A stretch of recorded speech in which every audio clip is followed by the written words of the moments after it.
যুগল শৰ্মাৰ কবিতা নায়িকা।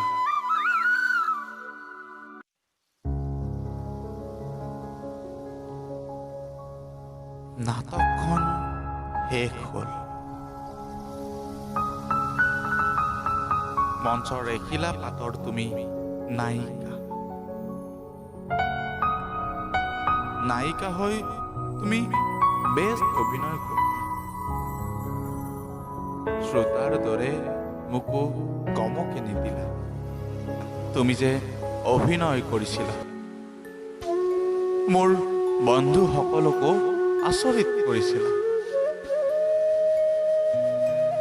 তোমাৰ নাটকত নায়ক হৈ সপোন দেখিছিলোঁ, হৃদয় কোণত স্থান দিছিলোঁ।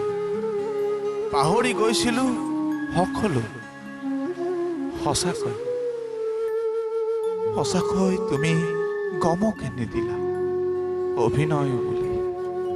প্ৰত্যেক দৃশ্যই যেন প্ৰাকৃতিক লাগিছিল, হৃদয় স্পন্দনে আমনি কৰিছিল। তোমাৰ স্বৰে ধৰি ৰাখিছিল সকলোখিনি।